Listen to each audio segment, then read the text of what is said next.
Naghahanap ba kayo ng prepaid modem Wi-Fi? Guys, ito na ang kasagutan. Please watch this video. What's up everyone? It's Diane again and welcome back for another vlog here in my YouTube channel. And in today's video ay mag-unboxing tayo ng isang PLDT home prepaid Wi-Fi na nabili natin online. Actually, itong modem na ito ng PLDT ay nabili ko po sa Facebook. And then, ilalagay ko na lang po sa description kung saan ko siya nabili. So, ngayon, mag-unboxing tayo. This is my second time. Ito ay isa sa mga video tutorial na gagawin natin dito sa ating channel.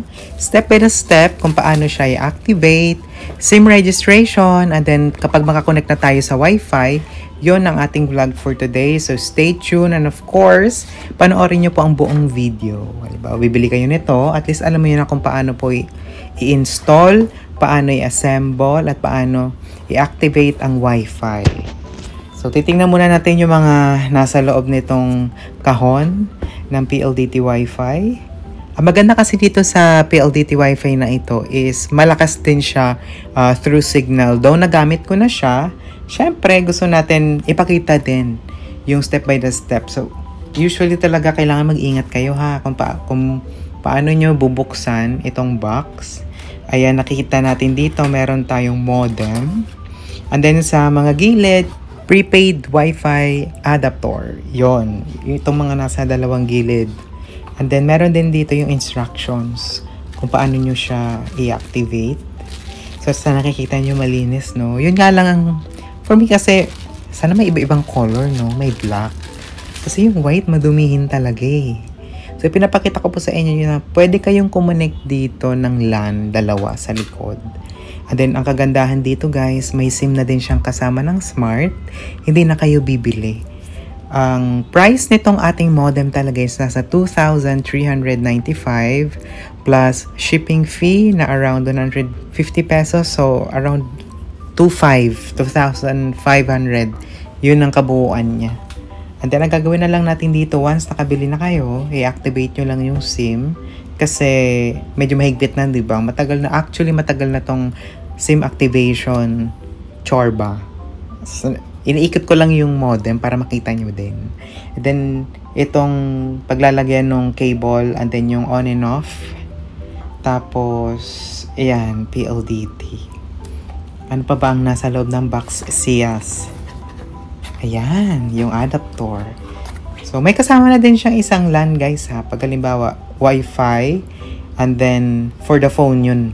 And then, yung isa naman, pag computer, yan, pwede kayo magsaksak dyan ng LAN.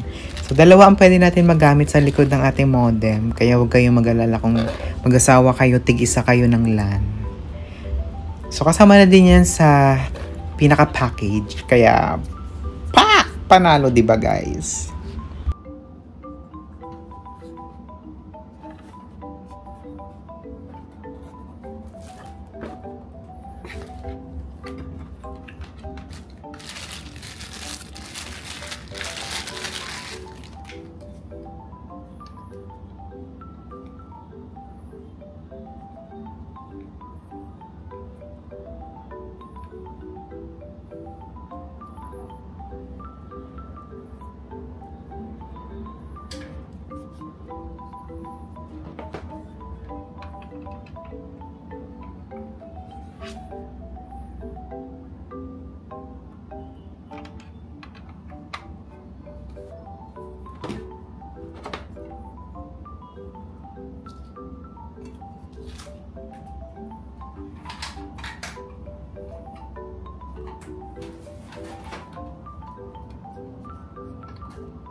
Ngayon ay umpisa na natin kung paano ba natin i-register ang ating SIM card.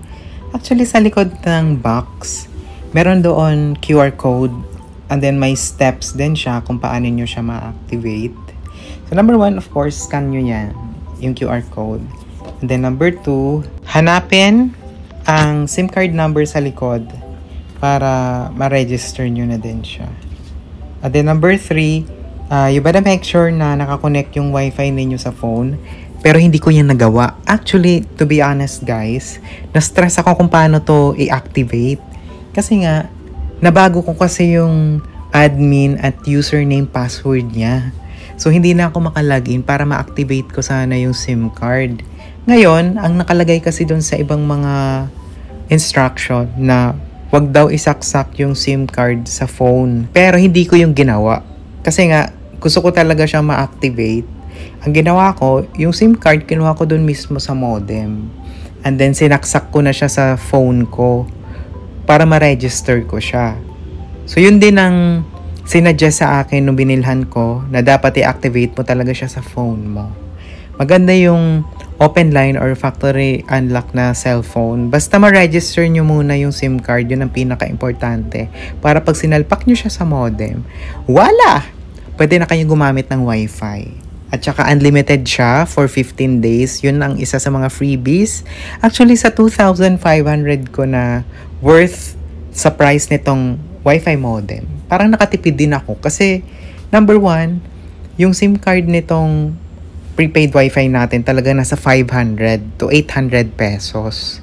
And then, free yung 15 days na unlimited data. Mabilis din naman siya, guys. So, magkano din yun? Around mga 400 or 200 pesos. Kasi pag na-register nyo siya, 700 lang. Pag na-register nyo kasi yung promo nila sa mga load dito sa mga prepaid wifi, around 200 pesos for 7 days.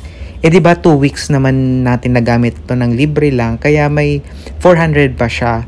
So, around, feeling ko nasa 1,000 lang talaga siya, yung price niya. Pag compare natin na isa-isa mo siyang bibilhin, yung modem, yung SIM card, at yung load, sulit na itong package deal na ito.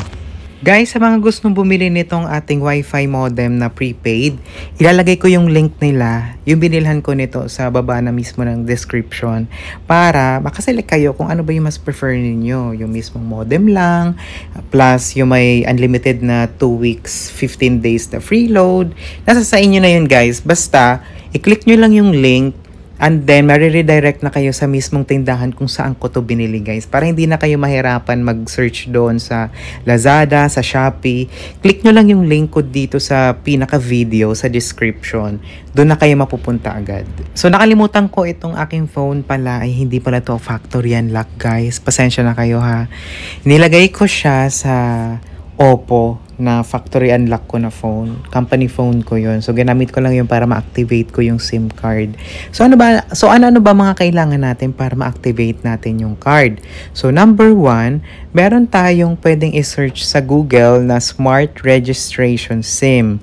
So, ito yung mga newly purchased na SIM card na kailangan mong i-register under your name kasi dun mo lang siya pwedeng i-register.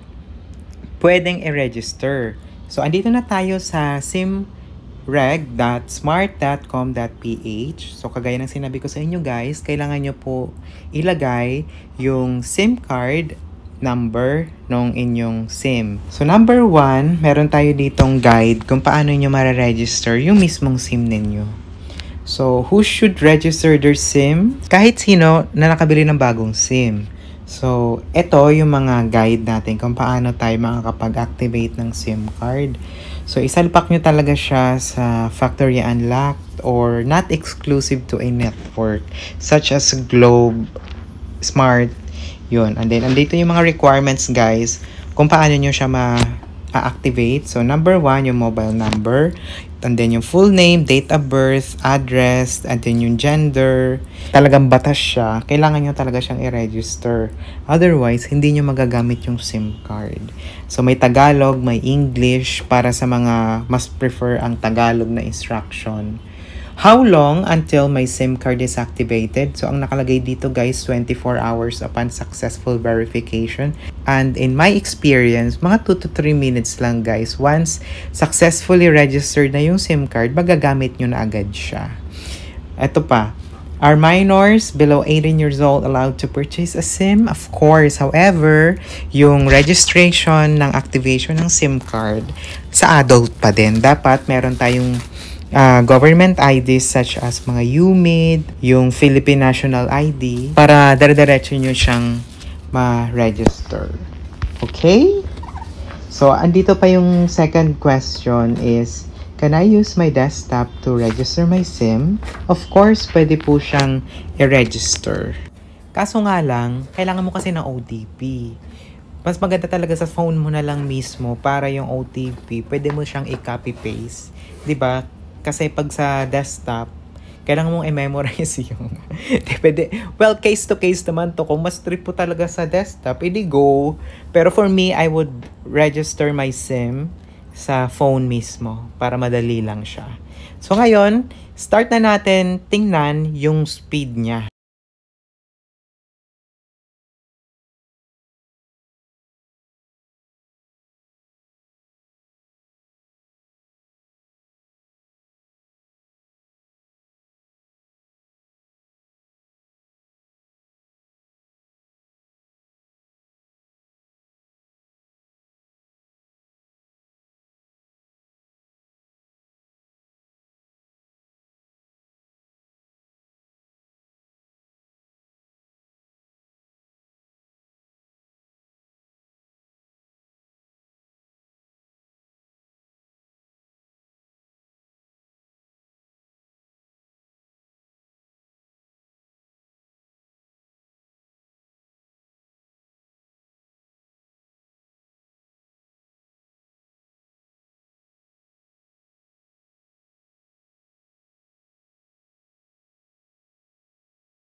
thank you so much for watching this video and I hope that you like, share, comment, and subscribe.